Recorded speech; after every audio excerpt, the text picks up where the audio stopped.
12년 전 저는 남편에게 버림받은 평범한 주부였습니다. 그런데 어느 날 판사가 된 제 딸의 법정에 한 살인자가 섰습니다. 그 살인자의 정체는 바로 저를 버린 전 남편이었죠. 하지만 이것은 시작에 불과했습니다. 제 아들과 시어머니가 숨겨온 충격적인 진실. 오늘 그 이야기를 들려드립니다. 영상 시청 전 구독과 좋아요 꼭 부탁드립니다. 감사합니다. 저는 송하윤입니다. 올해 68이 되었네요. 서울 강남에서 30년간 하윤의 밥상이라는 한식당을 운영했던 저는 지금 작은 임대 아파트에서 홀로 지내고 있습니다. 한때는 저도 남부럽지 않은 생활을 했던 사람이죠. 사람 인생이란 참 알 수 없는 겁니다. 윤태석, 제 전 남편 이름이에요. 유명한 건설업자였습니다. 우리는 대학 동창으로 만났죠. 저도 그때는 꿈 많은 요리학과 학생이었어요. 태석이 건설회사를 차리고 사업을 확장할 때 저는 작은 한식당을 열어 그의 뒷바라지를 했습니다. 남편이 성공하는 것이 곧 우리 가족의 성공이라 여겼으니까요. 하윤아, 내가 성공하면 너에게 다 갚을게. 평생 행복하게 해줄게. 그의 말을 철석같이 믿었어요. 딸 지아와 아들 민호를 키우며 태석의 사업이 번창하는 걸 지켜봤습니다. 밤늦게 들어오는 남편을 위해 항상 따뜻한 국과 밥을 준비했고, 주말에는 그의 사업 파트너들을 위한 모임에 완벽한 음식을 대접했죠. 누가 봐도 부러운 가정이었습니다. 그런데 12년 전 모든 것이 산산조각 났어요. 하윤아, 할 말이 있어. 퇴근한 태석의 표정이 심상치 않았어요. 테이블에 앉은 태석은 박서진이라는 여자를 사랑하게 됐다고 고백했습니다. 서진은 태석의 회사에 새로 들어온 젊은 비서였죠. 32, 저보다 26살이나 어렸어요. 서진이 내 아이를 가졌어. 미안하지만 이혼하자. 그 순간 세상이 무너지는 소리가 들렸습니다. 30년을 함께한 남편이 한순간에 낯선 사람이 되었어요. 처음엔 용서해보려 했죠.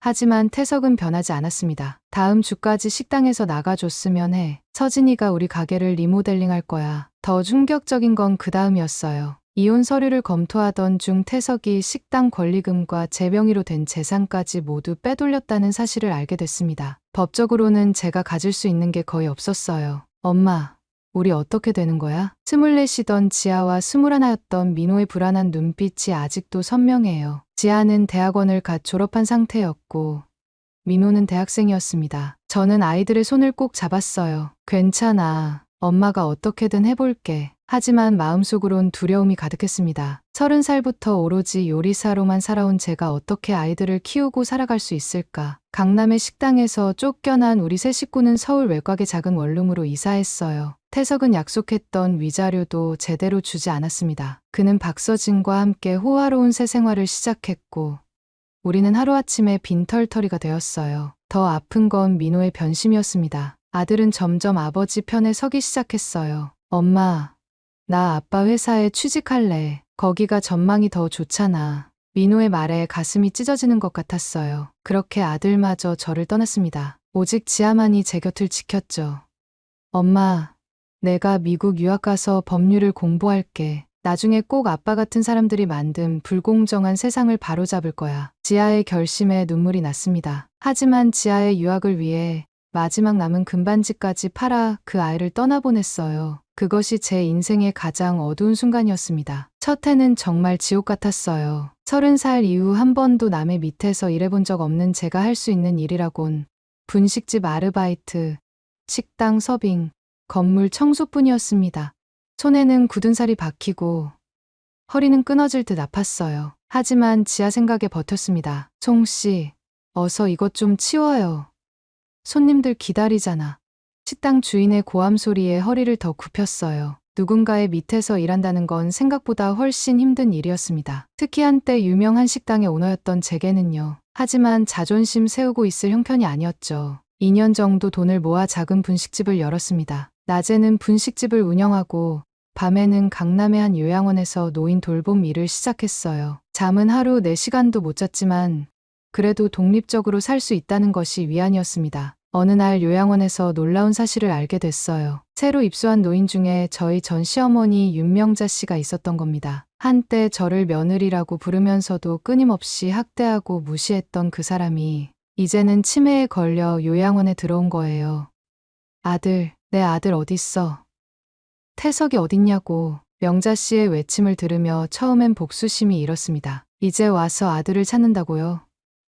그 아들이 어떻게 어머니를 버렸는지 아십니까? 하지만 그 분노는 오래가지 않았어요. 명자 씨의 초라한 모습을 보니 오히려 연민이 생겼습니다. 요양원 기록을 보니 명자 씨는 태석이 아닌 민호가 입소시켰더군요. 그것도 최대한 저렴한 서비스로요. 아버지에게 충성을 다하던 아들이지만 할머니에게는 그렇지 않았나 봅니다. 송 씨, 11번방 할머니 특별히 잘 봐주세요. 가족들이 거의 찾아오지 않아서요. 원장님의 부탁에 저는 명자 씨를 특별히 돌보기 시작했어요. 그녀는 저를 알아보지 못했습니다. 가끔은 자신의 며느리로 착각하기도 했고요. 하윤아, 오늘도 국이 싱겁구나. 넌 요리사라면서 이것밖에 못해. 예전 같았으면 상처받았을 말들이 이제는 그저 병든 노인의 헛소리로 들렸어요. 오히려 가끔씩 제 이름을 기억한다는 것이 신기할 정도였습니다. 한편 민호는 점점 태석을 닮아갔어요. 아버지의 회사에서 이사로 승진하고 서진의 소개로 만난 여자와 결혼했다고 합니다. 가끔 뉴스에 나오는 민호의 모습은 완전히 낯선 사람 같았어요. 제가 키운 아들 맞나 싶을 정도로요. 지아는 미국에서 열심히 공부하고 있었습니다. 한 달에 한 번씩 전화를 해줬는데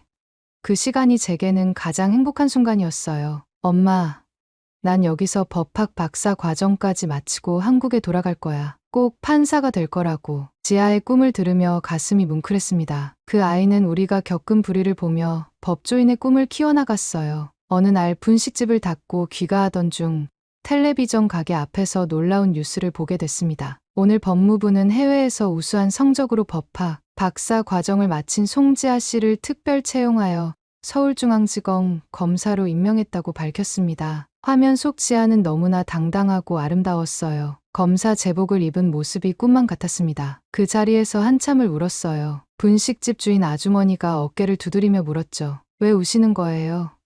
괜찮으세요? 저기 있는 검사가 제 딸이에요.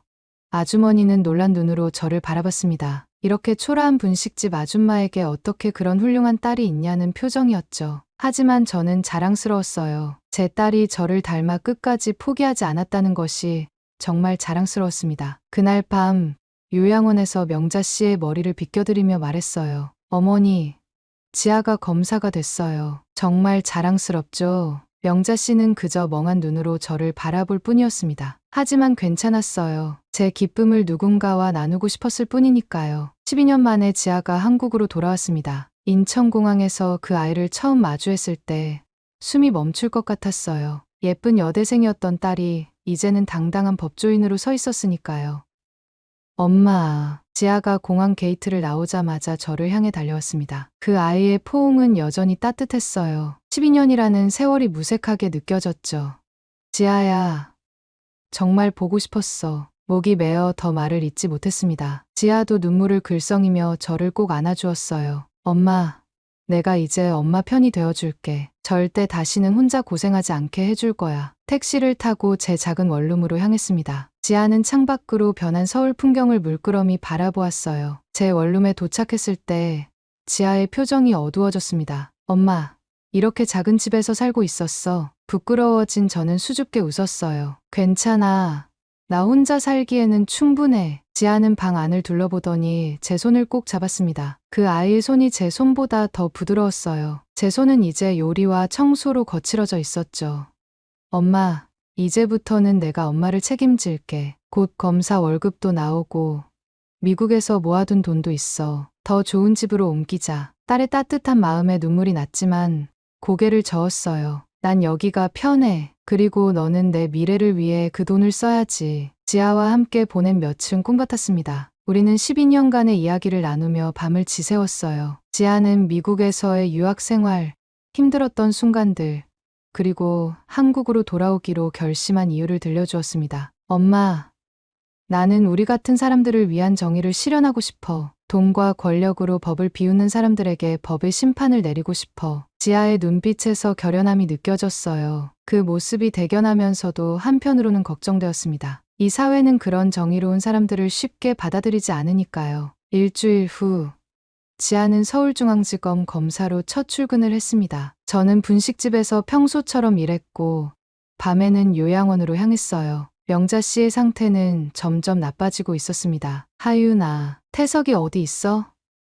내 아들 보고 싶어. 명자 씨의 손을 잡아들이며 위로했어요. 곧 올 거예요. 어머니, 조금만 더 기다리세요. 물론 거짓말이었죠.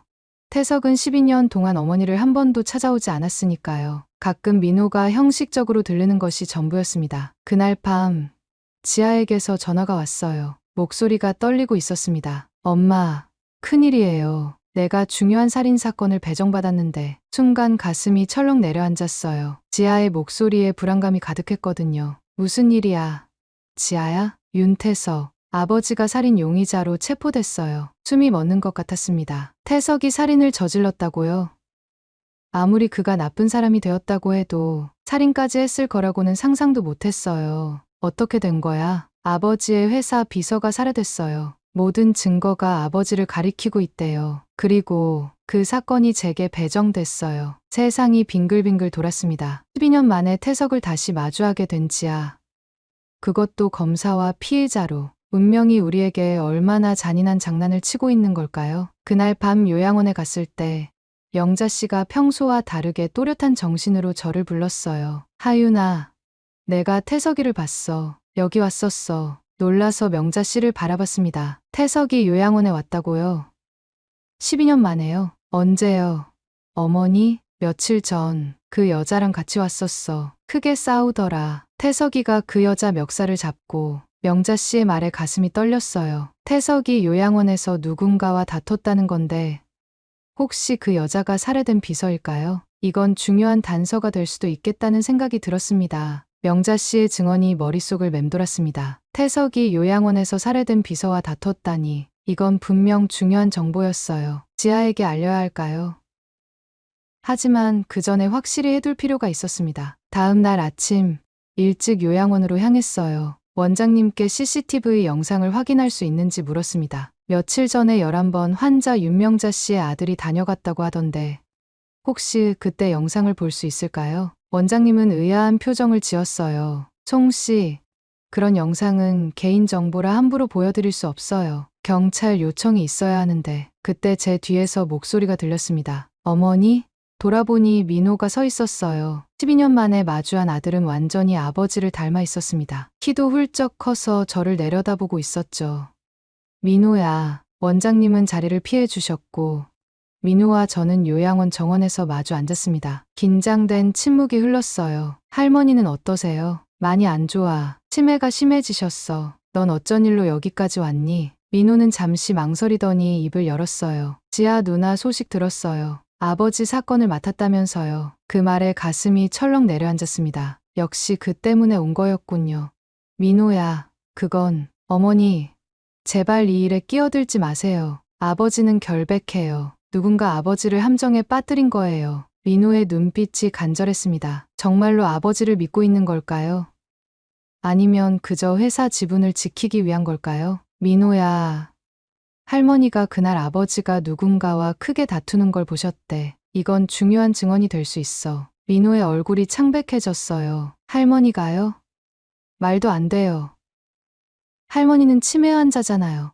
그런 증언이 무슨 의미가 있겠어요? 민호의 반응이 수상했습니다. 무언가 숨기는 느낌이었어요. 민호야, 진실은 언젠가 밝혀져. 만약 아버지가 정말 결백하다면 숨길 게 뭐가 있니? 민호는 자리에서 벌떡 일어났습니다. 제발 이 일에 끼어들지 마세요. 가족 문제를 더 복잡하게 만들지 말고요. 지아 누나한테도 이런 얘기하지 마세요. 그렇게 말하고 민호는 서둘러 떠났어요. 마지막 순간 그 아이의 눈에 불안감이 가득했습니다. 무언가를 숨기고 있다는 직감이 들었어요. 저녁이 되어 집으로 돌아오는데 현관 앞에 낯선 여자가 서 있었습니다. 가까이 다가가니 박서진이었어요. 12년 전 태석을 빼앗아간 그 여자였죠. 하윤 씨, 잠깐 이야기 좀 할 수 있을까요? 불편한 마음으로 서진을 집 안으로 들였습니다. 원룸이라 마주 앉을 공간도 별로 없었지만 테이블에 앉아 차를 내왔어요. 무슨 일로 찾아왔어요? 서진은 잠시 망설이더니 말했습니다. 사실 태석 씨 일로 왔어요. 그가 살인범이 아니라는 걸 지아에게 전해주셨으면 해요. 그 뻔뻔함에 화가 치밀었어요. 그게 당신이 할 말인가요?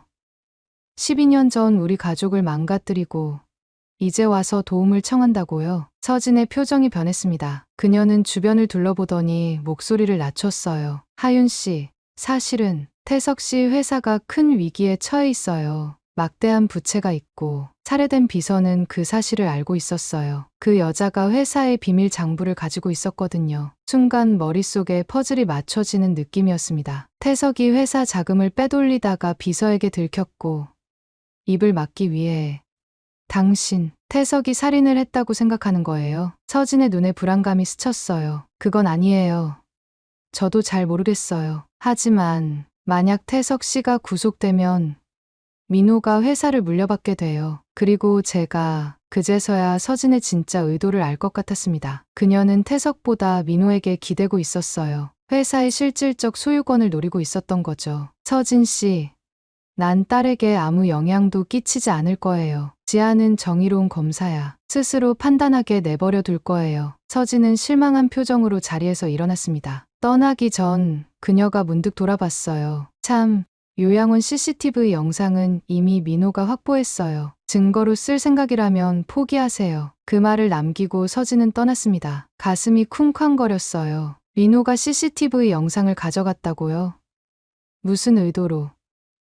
혹시 그 안에 태석의 범행을 증명할 증거가 있던 걸까요? 태석의 첫 재판이 열리는 날, 법원은 언론과 방청객들로 북적였습니다. 저도 방청석 맨 뒤쪽에 조용히 자리를 잡았어요. 앞쪽에서는 검사와 변호인이 준비를 하고 있었고 피고인석에는 태석이 앉아 있었습니다. 12년 만에 본 그의 모습은 많이 달라져 있었어요. 머리는 하얗게 새었고 얼굴에는 깊은 주름이 생겼더군요. 하지만 여전히 고급 양복을 입고 당당한 표정이었습니다. 전원 기립, 서기의 외침과 함께 재판장이 입장했어요. 지하였습니다. 검은 법복을 입은 딸은 어느 때보다 당당해 보였습니다. 얼굴에는 감정 하나 드러나지 않았어요. 완벽한 검사의 모습이었습니다. 서울중앙지방법원 2023년 형사 제1234호 사건, 피고인 윤태석에 대한 살인사건 공판을 시작하겠습니다. 지아의 목소리는 단호했어요. 태석은 잠시 놀란 눈빛으로 지아를 바라봤지만 이내 평정을 되찾았습니다. 아마도 자신의 딸이 검사로 나올 거라는 사실을 이미 알고 있었던 모양이에요. 지아가 먼저 모두 진술을 시작했습니다. 피고인 윤태석은 2023년 5월 15일 자신의 회사 비서 김다희를 살해한 혐의로 기소되었습니다. 피해자는 피고인 회사의 비리를 알아내어 이를 폭로하려 했고 피고인은 이를 막기 위해 범행을 저질렀습니다. 태석의 변호사가 반박했어요. 피고인은 혐의를 전면 부인합니다. 사건 당시 피고인은 아들 송민호와 함께 있었으며 이에 대한 명확한 알리바이가 있습니다. 그 말에 지아의 눈빛이 날카로워졌습니다. 검찰은 피고인의 알리바이가 거짓임을 증명할 것입니다. 첫 증인으로 민호가 나왔어요. 민호는 사건 당일 저녁 6시부터 10시까지 아버지와 함께 있었다고 증언했습니다. 하지만 지아는 민호의 증언을 흔들기 시작했어요. 증인, 사건 당일 오후 7시 30분경 강남역 인근 ATM에서 현금을 인출한 사실이 있지요? 민호의 얼굴이 창백해졌습니다. 그건 감정 결과 해당 ATM에 남은 지문은 증인의 것으로 확인되었습니다. 이는 증인이 진술한 알리바이와 명백히 모순됩니다. 법정이 술렁였어요. 민호는 더 이상 말을 잇지 못했고 태석은 분노한 눈빛으로 아들을 노려봤습니다. 첫 재판에서부터 태석의 방어선이 무너지기 시작했어요. 다음 증인으로는 백 형사가 나왔습니다. 그는 사건을 처음 수사한 형사였어요. 피해자의 휴대폰에서 피고인과의 통화 기록이 발견되었습니다. 사건 당일 오후 6시 32분 피고인이 피해자에게 요양원에서 만나자는 내용의 통화였습니다. 태석의 변호사가 반박했어요. 그 통화 내용만으로는 살인과의 연관성을 증명할 수 없습니다. 백 형사는 침착하게 대답했습니다. 문제의 요양원 주차장 CCTV에 피고인의 차량이 찍혔습니다. 오후 7시 입차, 7시 45분 출차로 기록되어 있습니다. 이 증언에 태석은 완전히 당황한 표정이었어요. 그는 변호사에게 귓속말을 했고 변호사는 긴급 휴정을 요청했습니다. 재판부는 30분간 휴정을 선언합니다. 지아의 선언과 함께 법정은 잠시 중단되었어요. 복도에서 기다리고 있는데 백 형사가 제게 다가왔습니다. 송하윤 씨죠? 저는 이 사건을 담당한 백준호 형사입니다. 반갑게 인사를 나눈 후 백 형사는 조용히 말을 이었어요. 요양원 CCTV 원본이 사라졌습니다. 아마도 누군가 증거인멸을 한 것 같아요. 혹시 아시는 것이 있으신지요? 서진의 말이 생각났습니다. 민호가 이미 영상을 확보했다고 했던 것이 민호가 그 영상을 가져갔을지도 모르겠네요. 서진이 그런 말을 했거든요. 백 형사의 눈빛이 빛났어요. 그럼 박서진을 조사해봐야겠군요. 고맙습니다. 재판이 재개되고 태석 측은 작전을 바꿨습니다. 이제 알리바이를 주장하는 대신 증거 불충분을 내세웠어요. 검찰이 제시한 증거는 모두 정황 증거에 불과합니다. 직접적인 살인 증거가 없는 상황에서 유죄를 선고할 수 없습니다. 지아는 흔들리지 않았어요. 재판장님, 검찰은 피고인의 혈액이 묻은 넥타이를 증거로 제출합니다. 이 넥타이는 사건 다음 날 피고인의 차량 트렁크에서 발견되었습니다. 이번에는 태석이 직접 발언했습니다. 그건 조작된 증거야. 누군가 나를 함정에 빠뜨리려고 한 거라고. 지아는 태석을 똑바로 바라보며 말했어요. 피고인, 법정에서는 진실만을 말해야 합니다. 당신은 피해자를 만난 사실을 계속 부인했지만 CCTV 기록이 그 거짓말을 증명했습니다. 지금 당신의 주장을 믿을 이유가 어디 있습니까? 태석은 잠시 침묵했다가 갑자기 지아를 향해 말했어요. 넌 내 딸이잖아. 어떻게 아버지를 이렇게 몰아붙일 수 있니? 법정이 얼어붙었습니다. 지아의 표정이 순간 굳어졌지만 곧 냉정함을 되찾았어요. 피고인, 법정에서 그런 발언은 적절하지 않습니다. 이 자리에서 저는 당신의 딸이 아니라 대한민국의 검사입니다. 지아의 단호한 말에 제 가슴이 뭉클해졌어요. 그 아이는 정말 훌륭한 검사였습니다. 법정 밖에서 태석이 제게 다가왔어요. 경찰의 감시 아래 잠시 대화가 허락된 상황이었습니다. 하윤아, 좀 도와줘. 지아가 날 너무 몰아붙여. 싸늘하게 그를 바라봤어요. 도와달라고요? 12년 전 우리를 버리고 재산을 빼앗고 이제 와서 도움을 청해요. 태석의 눈에 절박함이 서렸습니다. 난 살인은 안 했어. 정말이야. 누군가 날 함정에 빠뜨린 거라고. 그의 말이 진실인지 거짓인지 알 수 없었어요. 하지만 한 가지는 확실했습니다. 이제 저는 그가 어떻게 되든 상관없었어요. 그저 진실이 밝혀지길 바랄 뿐이었죠. 다음 날 백 형사가 찾아왔습니다. 그의 표정이 심각해 보였어요. 송하윤 씨, 중요한 증언자를 찾았습니다. 윤태석의 회사 경리 김미연이라는 여성인데 민우와 서진이 그녀를 찾아가 입막음하려 했다고 해요. 가슴이 철렁 내려앉았습니다. 민호가요? 서진과 함께? 백 형사는 고개를 끄덕였어요. 두 사람이 내연 관계였다는 정황도 포착됐습니다. 아마 태석 씨가 구속되면 회사를 차지하려는 계획인 것 같아요. 충격적인 소식이었습니다. 민호와 서진이, 태석은 자신의 아들과 아내에게 배신당한 거였군요. 이건 예상치 못한 반전이었어요. 그 김미연이라는 분은 지금 어디 있나요? 안전한 장소로 피신시켰습니다. 하지만 증언을 하기 전에 당신을 만나고 싶어 해요. 당신이 이 모든 일의 시작점이라면서요. 그날 오후 안전가옥에서 김미연을 만났습니다. 그녀는 30살 정도로 보이는 조용한 여성이었어요. 눈에는 공포와 결의가 공존하고 있었죠.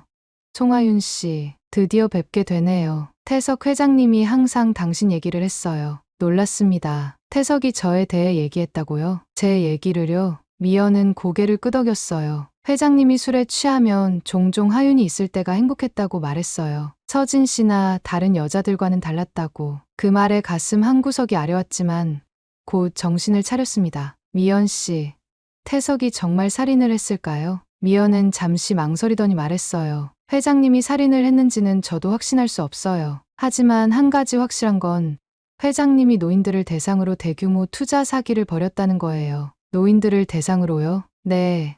실버 프로젝트라고 불렀어요. 요양원이나 노인정을 찾아다니며 고수익을 약속하고 노후 자금을 투자받는 거였죠. 하지만 실제로는 그 돈을 해외 페이퍼 컴퍼니로 빼돌렸어요. 가슴이 철렁 내려앉았습니다. 시어머니가 계신 요양원의 노인들도 그 피해자일까요? 그럼 살해된 비서는? 다희 씨가 그 계획을 알아냈어요. 회사 비리를 고발하겠다고 했죠.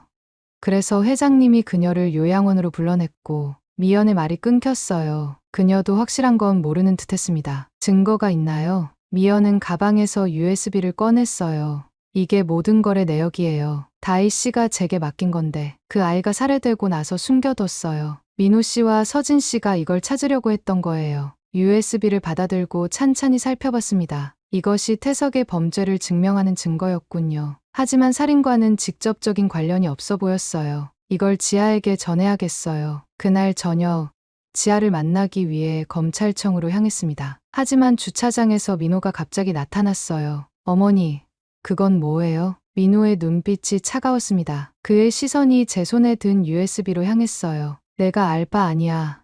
민호야, 그건 저한테 주세요. 아버지를 위한 거라면. 민호가 제 손을 잡아당겼습니다. 너무 강하게 잡아당겨서 팔이 아팠어요. USB를 빼앗으려는 것이 분명했죠.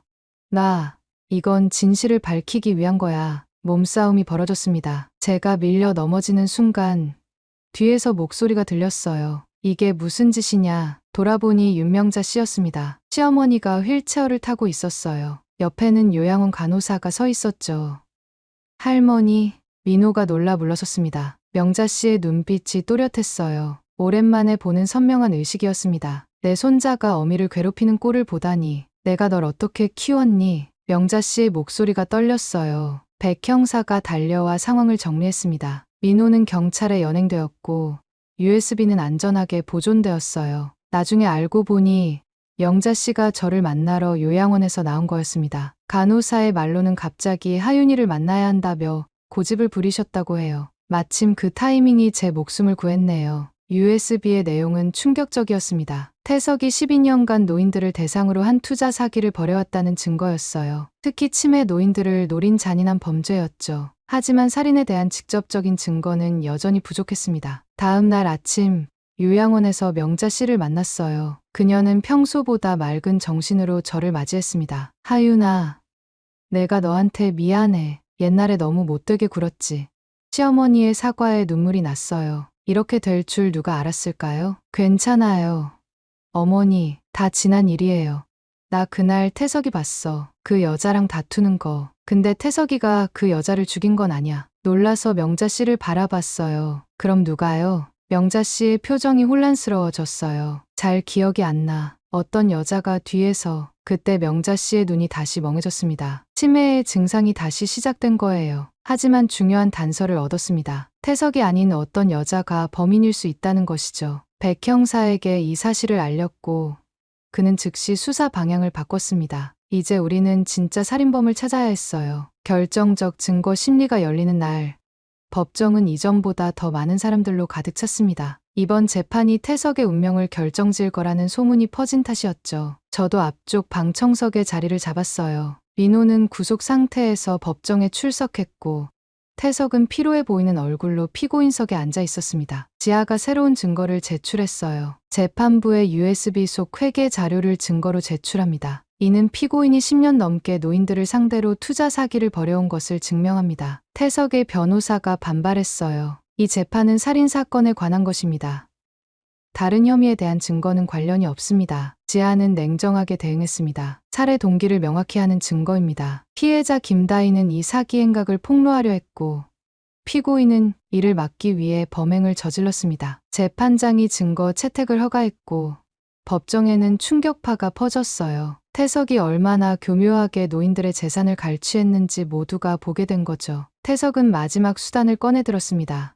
사실 저는 최근 기억력에 문제가 있습니다. 의사로부터 초기 치매 진단을 받았어요. 법정이 술렁였어요. 태석이 치매를 핑계로 책임을 회피하려는 것이었습니다. 지아는 이미 예상했다는 듯 의사 소견서를 제출했어요. 피고인은 2주 전 갑자기 치매 검사를 받았습니다. 이는 명백히 재판을 의식한 행동입니다. 정신 감정 결과 책임 능력에는 문제가 없는 것으로 확인되었습니다. 태석의 마지막 방어선마저 무너졌어요. 그는 절망적인 표정으로 고개를 숙였습니다. 그때 법정 뒤쪽 문이 열리며 누군가 들어왔어요. 박서진이었습니다. 그녀는 검사에게 다가가 뭔가를 전했고 지아는 재판장에게 긴급 증인 신청을 했습니다. 재판부는 긴급 증인 신청을 허가합니다. 서진이 증인석에 섰어요. 그녀의 얼굴은 창백했고 손은 떨리고 있었습니다. 증인은 선서하세요. 서진은 떨리는 목소리로 선서한 후 충격적인 증언을 시작했어요.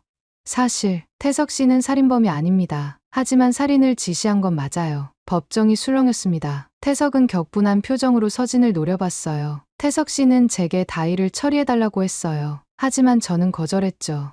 그러자 태석 씨는 다른 사람에게 부탁했어요. 민호에게요. 더 큰 충격파가 퍼졌습니다. 민호가 실제 살인범이라고요? 거짓말이야. 민호가 자리에서 벌떡 일어났어요. 아버지, 어떻게 이럴 수 있어요?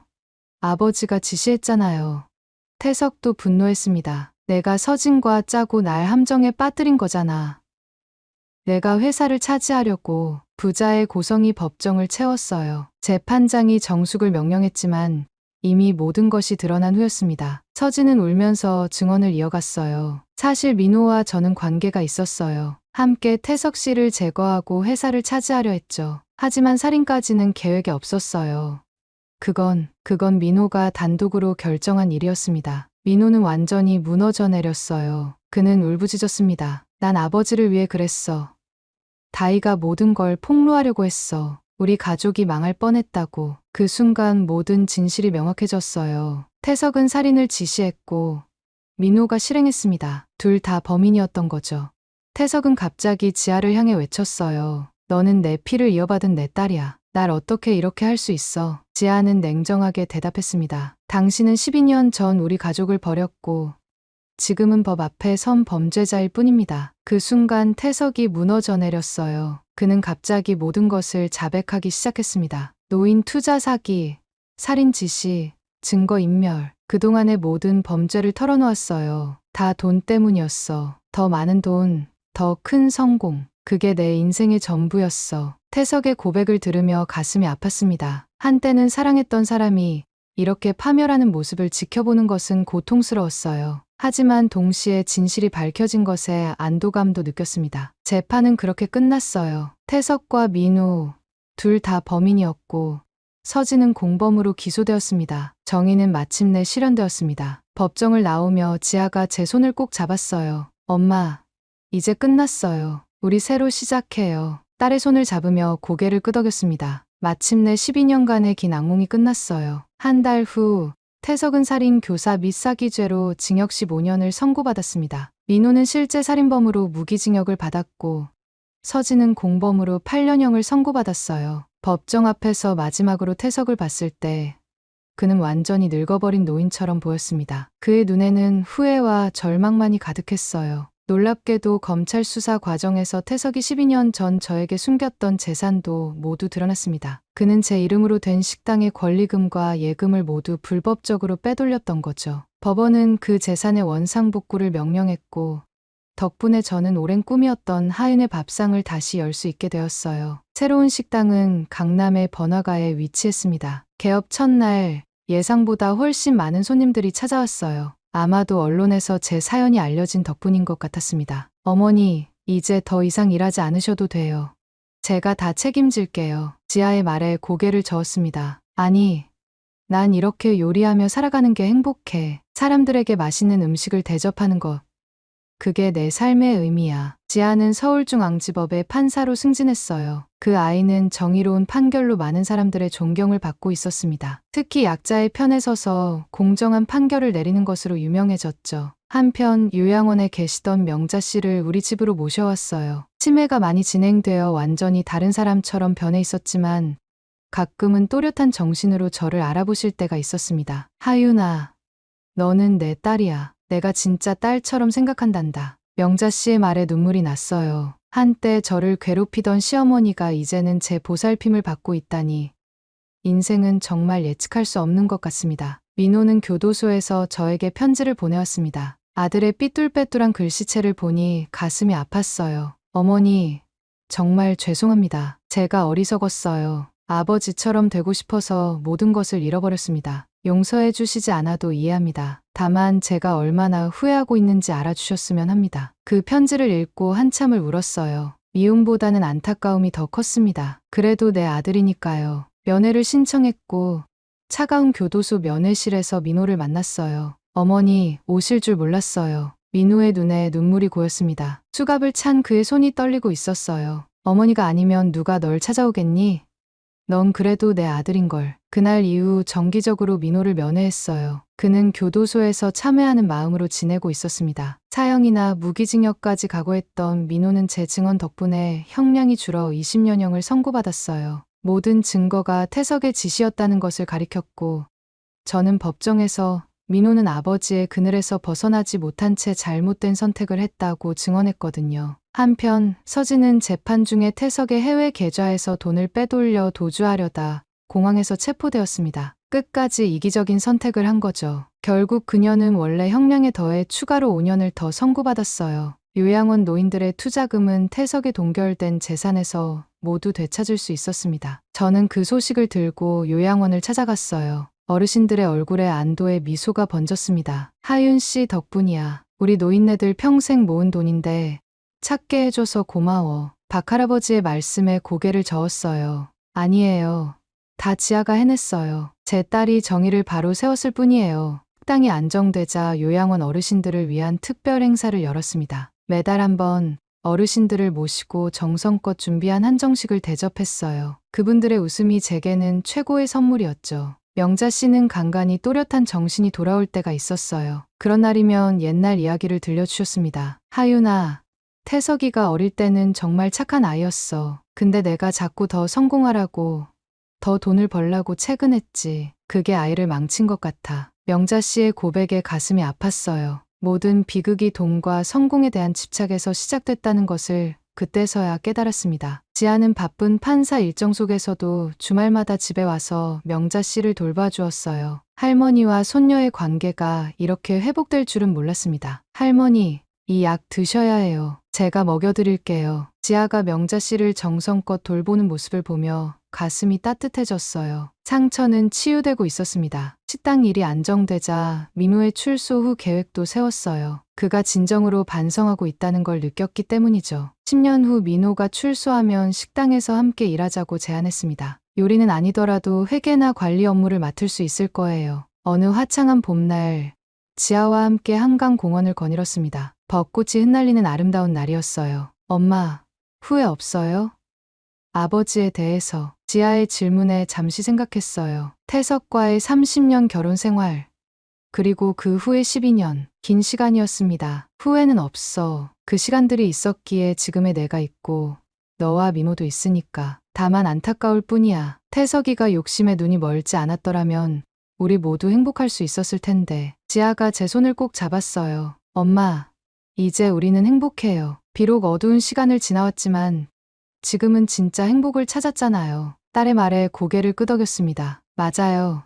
우리는 이제 진정한 행복을 찾았어요. 돈과 성공이 아닌 서로에 대한 사랑과 신뢰, 그리고 정이라는 가치를 통해서요. 지아야, 내가 자랑스러워. 넌 정의를 위해 끝까지 싸웠어. 지아가 웃었습니다. 엄마야말로 대단해요. 어떤 상황에서도 포기하지 않고 버티셨으니까. 제가 엄마를 본받은 거예요. 한강의 봄바람이 우리 머리카락을 스쳐 지나갔어요. 마치 모든 고통과 상처를 쓸어가는 것 같았죠. 이제 우리 앞에는 새로운 미래가 펼쳐져 있었습니다. 요양원 어르신들을 위한 특별 저녁 식사회를 열었을 때 모든 어르신들이 박수를 치며 기뻐하셨어요. 특히 명자 씨가 맑은 정신으로 우리 며느리가 최고야 라고 외치셨을 때는 모두가 감동의 눈물을 흘렸습니다. 한때 서로를 미워하고 상처 주고 배신했던 우리 가족. 하지만 이제는 용서와 화해, 그리고 정이라는 이름으로 다시 하나가 되었어요. 비록 태석은 감옥에 있지만 그의 선택이 그를 그곳으로 이끈 것이니 누구를 탓할 수도 없겠죠. 어느 날 지아가 기쁜 소식을 들고 왔어요. 대법원 판사 후보로 추천받았다는 소식이었습니다. 겨우 40대 초반의 나이에 이룬 대단한 성취였죠. 엄마, 이건 다 엄마 덕분이에요. 엄마가 보여준 용기와 인내가 제게 큰 힘이 됐어요. 지아를 꼭 안아주었어요. 아니야, 내 노력의 결실이야. 내가 정말 자랑스러워. 식당에서 특별 축하 파티를 열었습니다. 요양원 어르신들도 모두 초대했어요. 명자 씨는 휠체어에 앉아 손녀의 성공을 자랑스럽게 지켜보셨습니다. 비록 치매로 인해 모든 상황을 완전히 이해하지는 못하셨지만 그날만큼은 기쁨이 전해진 듯했어요. 우리 손녀가 판사래. 대단하지. 명자 씨가 다른 어르신들에게 자랑하는 모습이 너무 귀여웠습니다. 한때 저를 무시하고 괴롭혔던 그 시어머니가 이제는 제 딸을 자랑스러워하는 할머니가 되었으니 세상 일은 정말 예측할 수 없는 것 같아요. 강남의 밤하늘 아래